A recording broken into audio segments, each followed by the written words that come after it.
We're on lesson 24 in the B book, and this is a really fun lesson because we start doing staccatos. We've talked about staccatos in the past when I've had to demonstrate the difference between staccato and legato. You can explain legato, that it's smooth and the notes are all connected. That may be too many words. It's just better if the child can just hear it. This is not legato. This is staccato. Staccato, and this is legato. Not this. And then they get legato. They've heard it. It's very obvious. So sometimes just a reminder of what it is. It's just short and fast, not necessarily loud. And that's one of the first things that we do as we're learning staccato is learn to do it quietly. So let's see. Raindrops is our first one. And we're going to go back and forth. Left hand, right hand, left hand, right hand. You'll notice it's in C position. I'll just play it for you. It goes all the way up. There's no pause at the end. They just keep on going. They'll probably memorize this one the first or second time they play it, which is fine. That's okay to do that. And as long as they can pretend like they're reading it. But memorizing it's probably what's going to go on. This is the point right here that's a little different because when you do this, we're going to go up to G. We're going to go 1, 2, 3, 4, 5. But here we only go up to 4, and then we go back down. So make sure that they don't add, if they memorize it, make sure they don't add the G here because it's not there. That's so that we can add that beat down here. So this is what this is.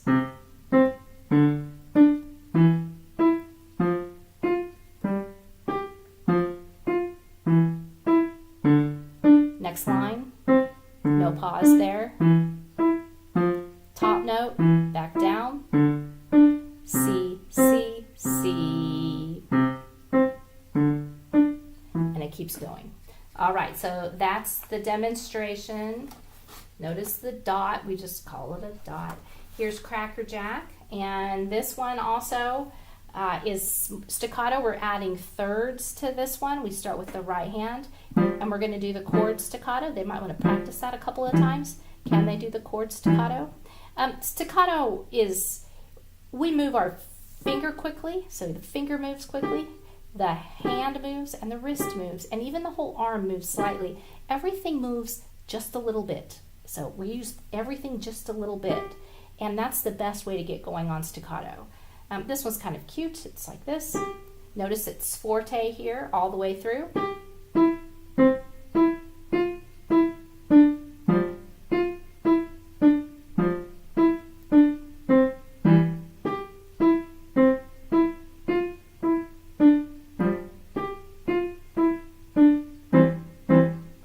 Rest. Now, don't play like this.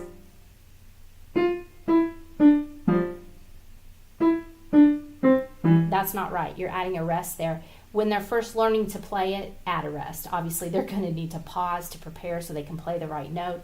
But what we want to do then is take it out. So if they're having trouble taking that pause out so it's nice and smooth, so it sounds like this.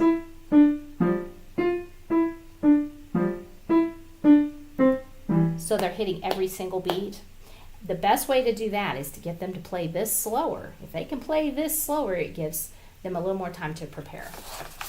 Okay, and then the next one is in the technique book. You want to start this one at home first, and I would do this one with a metronome because a staccato, even though it's a quarter note, you do not hold it down for the length of a quarter note. It's played quietly, so part of that note is silence.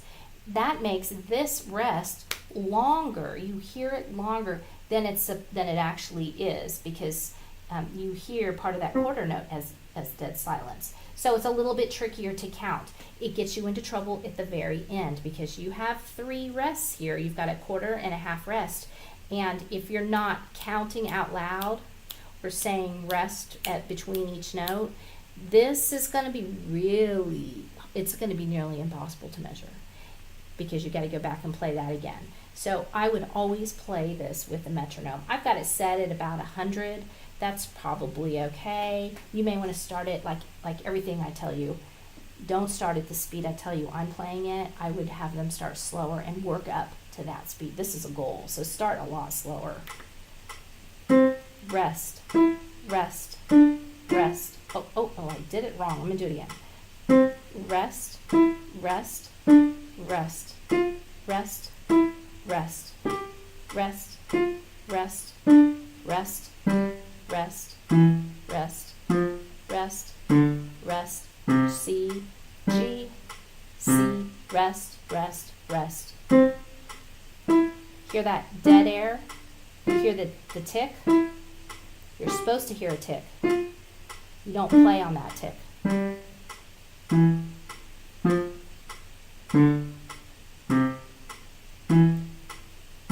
Rest, rest, rest. Now it's over. Okay, so that's how that works. Just obviously you want to have them do the metronome unless you're clapping. And if you're clapping, clap the quarter notes and they do not play on the rest.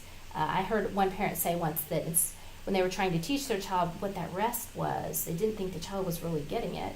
They said stop. So instead of saying rest, they said stop. So it's play, stop, play, stop, play, stop, play. Of course, we're working that vocabulary back in so that we can communicate because it's not really a stop. I like to think of this as stop at the very end. Okay, so here is the solo book. And this one is kind of fun because now we're going to take this left hand right there and we're going to cross over and play the C. So third finger on the C. And these are fifths. I'll just go ahead and play it. There's really nothing too different here to notice except that this is the E flat, so make sure they're playing this instead of this. This is the major and this is the minor. And then they should know these notes by now, so they should be able to play those. They just need to pay attention to the rest here so that they start in on this at the right time. It goes like this. Rest. Rest. Rest. G, C. So at the end, this, after you do the third up here with the staccato with the third, you go back to the left hand. So it's got to actually move and then come back.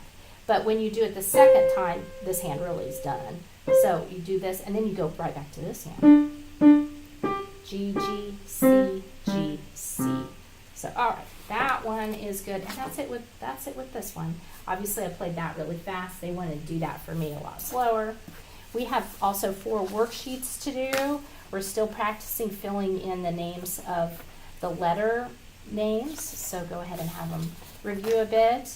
And here they get to draw on, oh my gosh, all the staccatos. This will take a little while. Hopefully your child is not an artist. Otherwise it may take them a long time to get the dots perfect. And this is reviewing the intervals. They tell you what to draw. You draw the note that goes with it. Yeah, I suppose it doesn't really matter if you go up or down a third, but you want to make sure that whatever that they draw is what they write down here. So names, intervals, and names. We still need to practice training our eyes to be able to see those like a picture and not have to decode it every time we see it.